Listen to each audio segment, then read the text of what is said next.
এবারের শীতে স্বস্তি দিল না সবজি। ভরা মৌসুমেও রাজধানীতে ৮০ টাকার বেশি গুনতে হচ্ছে একাধিক পণ্যের জন্য। নাগালে আসছে না লেবু ও শসার দর। ব্যবসায়ীদের যুক্তি, বেছে আনার কারণে অনেক সময় দাম বাড়াতে হয়। যদিও বড় শহরের বাইরে অন্যান্য জেলায় সবজির দাম কিছুটা কম। আরও জানাচ্ছেন সহকর্মীরা। স্বাস্থ্যকর অল টাইম ফ্যামিলি কেক, সব সময় অল টাইম হেলদি লাইফ।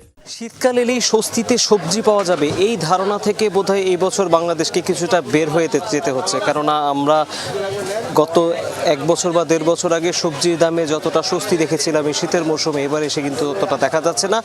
শীতে যেসব সবজি বেশি উৎপাদিত হয় সেগুলোর দামও কিন্তু এই মুহূর্তে বেশ চলেছে এবং গত ২ সপ্তাহে দাম যে কিছুটা বেড়েছে সেটি ব্যবসায়ীরাও এই নতুন বাজারে যারা আছেন তারা স্বীকার করছেন। যেমন টমেটো, এই মুহূর্তে টমেটোর কেজি ৮০ টাকা ৯০ টাকা হাঁকা হচ্ছে।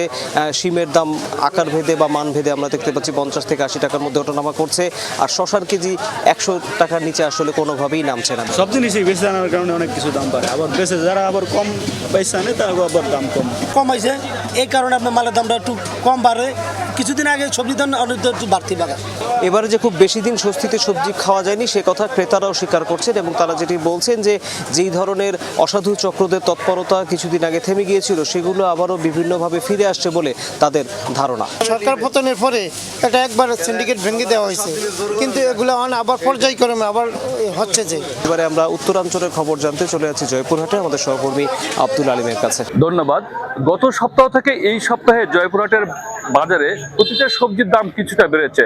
এখানে পাইকারি এবং খুচরা ব্যবসায়ী যারা রয়েছে তারা বলছে যে বাজারে সরবরাহ গত সপ্তাহের তুলনায় এই সপ্তাহে কিছুটা কম। দাম এটা আমদানির উপর নির্ভর করে। আমদানি থাকলে দাম আপনার হচ্ছে করবে, আমদানি একটু কম দেখে দাম বেশি। বেগুন বিক্রি হচ্ছে এই মুহূর্তে ৪০ টাকা কেজি দরে, আলু বিক্রি হচ্ছে ২০ থেকে ২৫ টাকা কেজি দরে, সিম বিক্রি হচ্ছে ৩০ টাকা। শসার বাজার অনেকটা বেশি।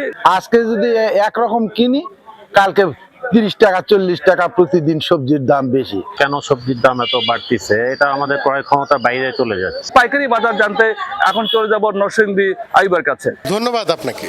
আমি রয়েছি নরসিংদীর বড় বাজারের সবজি বাজারে। শীতকালীন সবজি এখানে পর্যাপ্ত পরিমাণের সরবরাহ থাকায় দ্রব্যমূল্যের যে দাম রয়েছে সেটি আওতার মধ্যে রয়েছে বলে জানিয়েছেন এখানকার সবজি বিক্রেতারা। মানুষের ক্রয় ক্ষমতার ভিতরে আছে, সব সবজির দাম হয়তো হিসাব করলে গিয়ে নিম্নমুখী আছে। কাঁচামরিচ ২০০ গেছিল, এখন ১০০-১২০।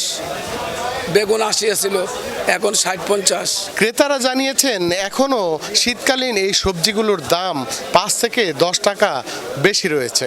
যেমন আলু আমরা যে গড়ছে খাইছি আমরা ২০ টাকা, এখন আলু ২৫ টাকা, ৫ টাকা বাড়তি। সবজি সব ঊর্ধ্বগতি। যেমন টমেটো ৮০ টাকা কেজি খাই আপনার, সিজন টমেটো থাকা ৩০ টাকা ৪০ টাকা কেজি। নরসিংদীর বড় বাজার থেকে এই ছিল আমার কাছে সর্বশেষ।